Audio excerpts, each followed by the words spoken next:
Nós estamos felizes mais uma vez de estarmos aqui, repito, para estudarmos um pouco da palavra de Deus, não é? E a nossa mensagem de hoje será baseada na epístola de Judas, fica lá no final do Antigo Testamento. Você poderá ir a Apocalipse e voltar um pouco, que você chega em Judas. Judas capítulo 1, versículos de 1 a 8. Judas capítulo 1, verso de 1 a 8.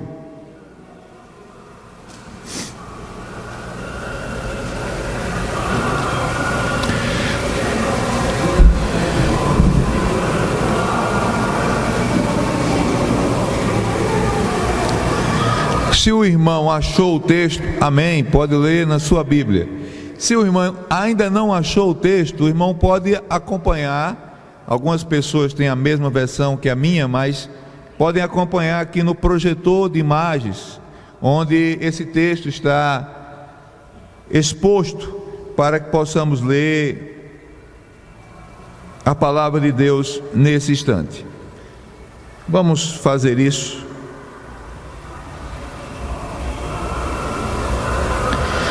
Judas, servo de Jesus Cristo e irmão de Tiago, aos que foram chamados, amados por Deus Pai e guardados por Jesus Cristo, misericórdia, paz e amor lhes sejam multiplicados.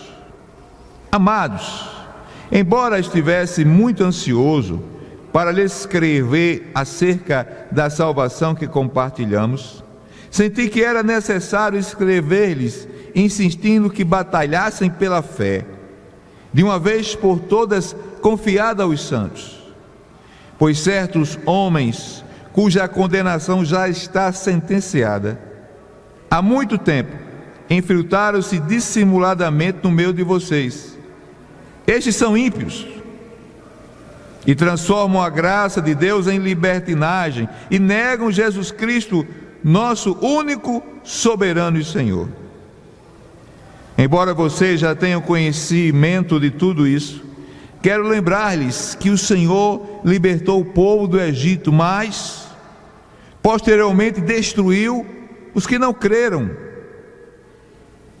E quantos anjos que não conservaram sua posição de autoridade, mas abandonaram a sua própria morada, eles os têm guardado em trevas, preso com correntes eternas, para o juízo do grande dia. De semelhante, estes são Sodoma e Gomorra, as cidades em redor que se entregaram à imoralidade, às relações sexuais antinaturais, estando sob o castigo do fogo eterno. Elas servem de exemplo. Da mesma forma, estes sonhadores contaminam o próprio corpo, rejeitando a autoridade e difamando os seres celestiais. Eu não sei se eu digo amém ou misericórdia. Amém pela palavra lida e misericórdia pelo teor da palavra lida. Vamos orar a Deus. Senhor Deus, nesse instante, Pai, eu peço que Tu me orientes com Teu Espírito, me ilumines com Teu Espírito, para que eu possa transmitir, Senhor, a mensagem dessas palavras, e que nós possamos juntos, ó Pai amado, combater os dissimuladores. Ó Deus, como o Teu servo Judas fez na época da igreja primitiva, hoje chega até nós, e nós queremos também combater os dissimuladores. Ajuda-nos, Pai, abençoa-nos, Pai, e guia-nos para que possamos fazer isso no nome de Jesus. Amém. Amém, irmãos? No início da audição dessa epístola, Judas simplesmente diz que ele é irmão de quem? De Tiago. Tradicionalmente se afirma que Tiago era irmão de quem? De Jesus. Mas ele não fala neste assunto, nem traz para si essa dádiva maravilhosa de ser irmão fisicamente de Jesus. Ele fala que ele é irmão de Tiago, simplesmente isso. E ele afirma também que gostaria de escrever aquela comunidade de fé sobre a esperança da fé que compartilhava com aquelas pessoas também.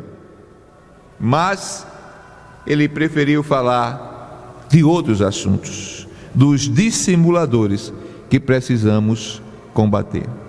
Como é que nós podemos então combater esses dissimuladores? Vamos para o primeiro ponto, irmã. A maior ameaça está dentro da igreja, não está fora da igreja. Ângela, a maior ameaça está dentro da igreja, porque se dentro da igreja não estamos juntos, não estamos firmes num só propósito, como chegamos para lá fora pregar o evangelho? Como? Os dissimuladores, irmãos, eles concordam na superficial, mas discordam na essencial. É incrível, mas é isso que acontece. Não é um problema doutrinário, não é. É um problema de pessoas dentro, João, da igreja, que concordam no superficial, mas discordam no essencial. Eles não são diplomatas na tentativa de identificação, não. São formas teológicas e doutrinárias que têm como base baratear o que Deus fez e tem um senhorio oco, ou seja, ninguém é senhor e a graça é barata. Na parte 4, parte B do texto diz: e transformam a graça do nosso Deus em libertinagem e negam Jesus Cristo, nosso único soberano Senhor.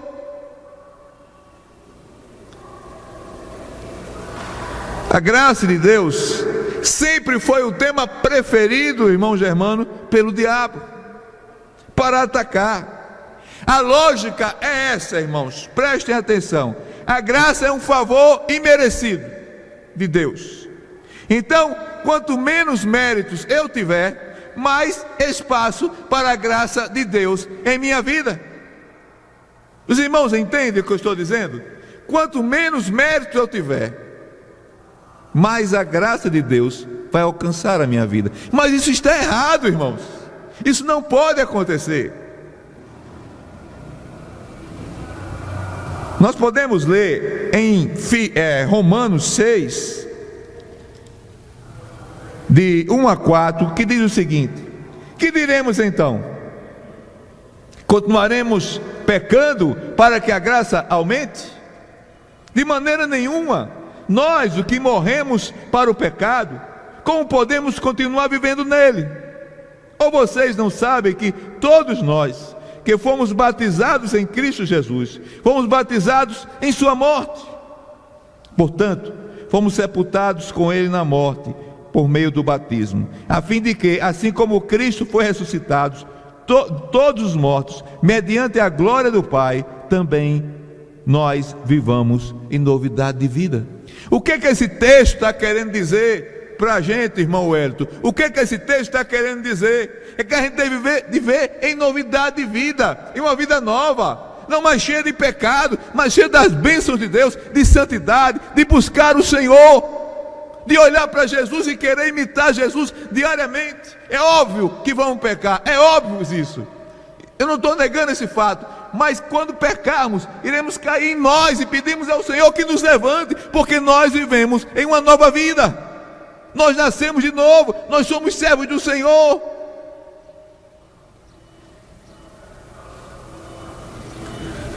Sendo assim, irmãos, o pecado torna-se aliado da graça de Deus.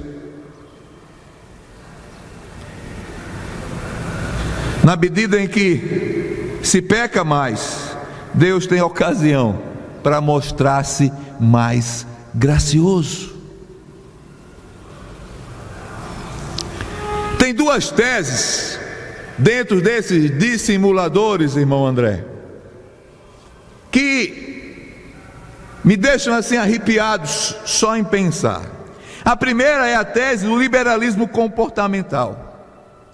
Eu posso deslizar em qualquer coisa, pois Deus está preocupado com isso. Então, se eu caio ali, Deus está preocupado, e Ele vai ao meu alcance e me levanta.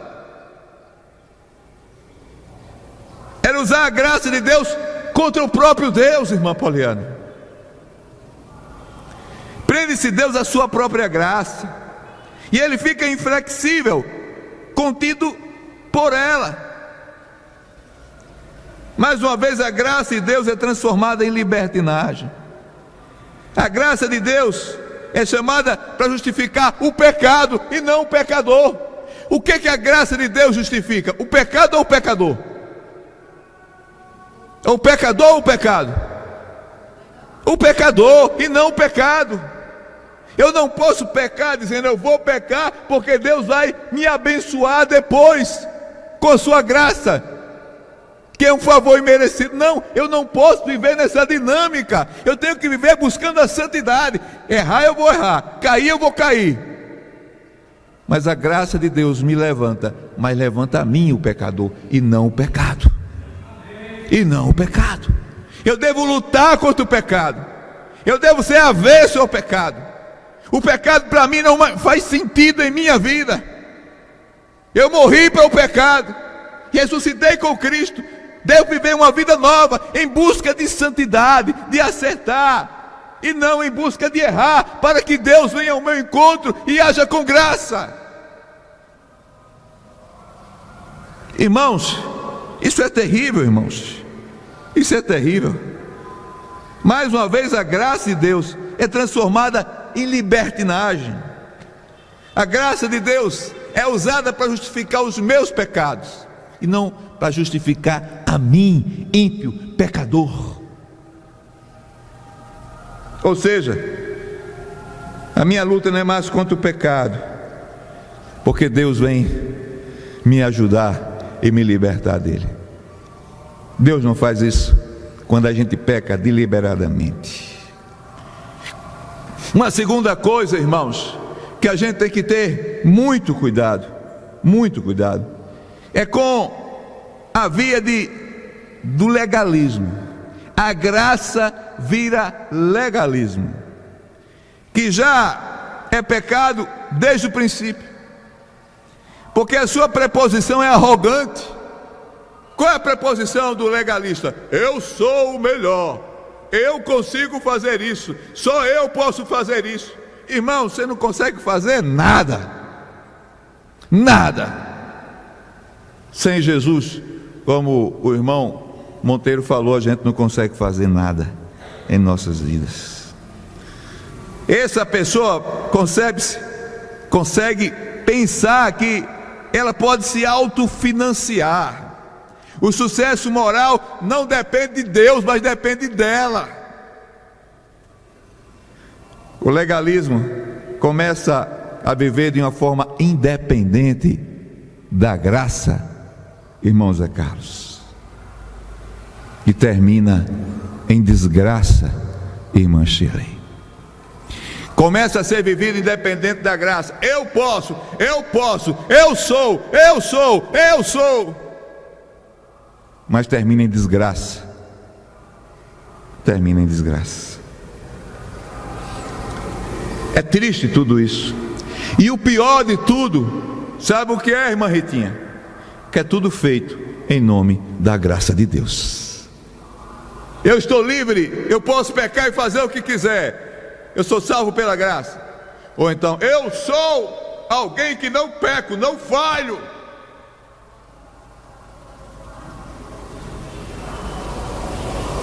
Tudo feito em nome da graça de Deus. Uma outra parte, o senhorio oco. Não tem ninguém a mandar em mim. Eu afirmo que o Senhor é o meu Senhor. A Bíblia diz, no tocante a Deus, professam como Senhor, mas negam com as suas obras. Tito 1,16. Eu confesso, que Jesus é o meu Senhor, mas eu nego isso com as minhas obras. Tito 1,16. Negar o senhorio de Cristo é negar a mais básica de todas as doutrinas cristãs. Quando eu aceito Jesus, eu estou aceitando Jesus para ser meu Senhor e meu Salvador. Se eu nego isso, eu estou negando a mais básicas das doutrinas cristãs. Em outras palavras, eles falam e cantam o senhorio de Cristo, porém a sua vida é uma verdadeira apostasia.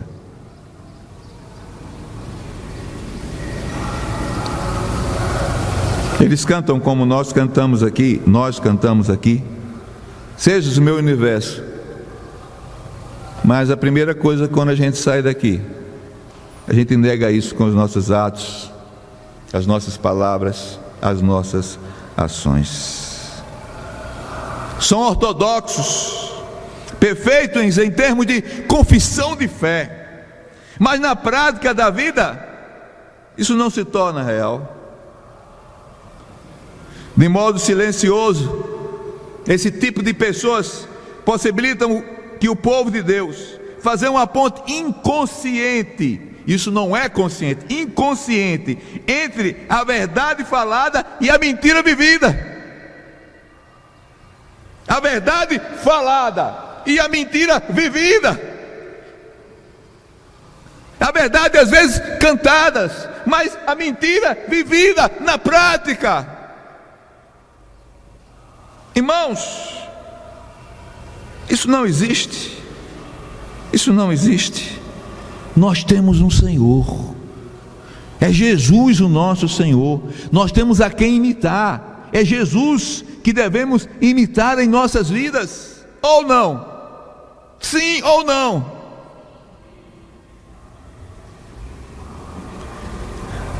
Em segundo lugar, por favor, irmã Melina, a incredulidade que gera traição.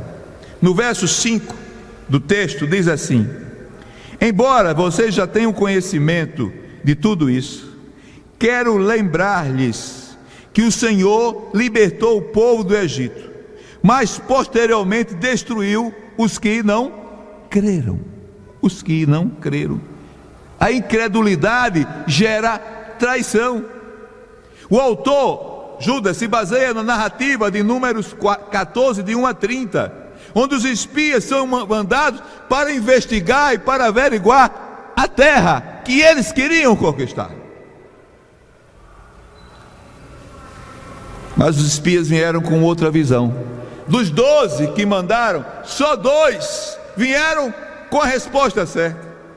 E Caleb diz no verso 9, não precisa ler, aqui no texto eu vou citar, diz: tão somente não sejamos rebeldes contra o Senhor, e não temais o povo desta terra, porquanto como pão podemos devorar, retirou-se deles o seu amparo, o Senhor é conosco, não temais. Quem foi que disse isso? Caleb disse isso. Mas o povo não creu na palavra de Caleb. Creu, irmãos, na palavra dos outros 10, que disseram que eles eram gigantes e que nós não teríamos forças para vencer. Eles confiaram nas suas próprias forças e não no Deus que libertou eles lá do Egito. A partir daí, desenvolveu-se naquele povo uma amargura misturada com incredulidade, que provocou a ira divina contra aquele povo. Assim, irmãos, é que muita gente vai se tornando dissimulador, mesmo sem saber. Dissimulador, em função da amargura, da incredulidade. É incapaz de crer das promessas de Deus. A gente lê uma coisa aqui que é uma promessa de Deus, mas na prática a pessoa não acredita. Para muitas pessoas, ouvir que Deus é o mesmo ontem, hoje, será para sempre, é um absurdo. Não na prática, não na sua teoria, mas na prática da sua vida. Sabe por quê, irmãos? Porque essas pessoas têm um Deus bem pequenininho, entre aspas, um deusinho, entre aspas, que nada pode fazer. Que nada pode fazer. Aí eu pergunto, irmã Silvana Paula, qual a diferença dos dissimuladores lá da época de Israel para o que temos hoje aqui em nossa igreja? Qual é a diferença? Eu vejo pouca ou nenhuma diferença. Em terceiro lugar, irmã Mel, o prazer que se torna pecado. Verso 7: de modo semelhante a este, Sodoma e Gomorra e as cidades em redor se entregaram à imoralidade e a relações sexuais antinaturais, estando sob castigo do fogo eterno. Elas servem de exemplo. O prazer é algo bom. O prazer não é algo ruim. Nós temos prazer em louvar a Deus, temos prazer, não é? Às vezes jogar futebol, assistir um bom filme, temos prazer em comer uma boa comida, não é? Temos ou não temos, isso não é ruim, isso não é erro, claro que não. Mas a má administração pode adoecê-lo, virar patologia. Quando o prazer toma o lugar de Deus e você vive em função dele, torna-se o quê? Pecado. Torna-se o quê, irmãos? Vamos dizer bem forte. Torna-se o quê? Pecado. Torna-se pecado. O autor coloca Sodoma e Gomorra e o castigo das mesmas para os dissimuladores. Que são dissimuladores? Aqueles que concordam no superficial, mas negam na essência. Sodoma e Gomorra foram comunidades humanas que deram um caráter absoluto ao prazer. Sempre que o prazer é absolutizado, ele vira impureza e degradação, pois Deus é um ser absoluto e não pode ser relativizado, não pode ser relativizado.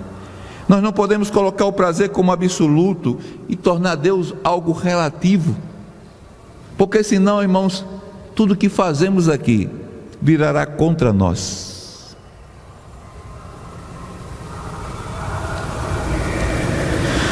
Quando o prazer ou outra coisa rouba de nós a capacidade de aceitar os absolutos de Deus e o Deus absolutos, tornam-se o quê? Pecado. E eu repito, o prazer ou qualquer outra coisa, se o colocamos como absoluto, torna-se pecado, pois temos um único absoluto em nossas vidas. Quem é? Deus.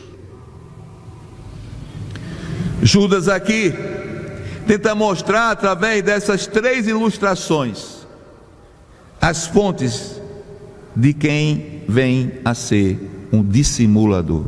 Preste bem atenção, irmãos. Primeiro, o povo incrédulo do deserto. Preferiram ouvir os 10 e não ouvir a um que trouxe uma notícia maravilhosa, que Deus estava com eles e não com aquele povo, que a força que eles iam receber era de Deus para vencer aquele povo.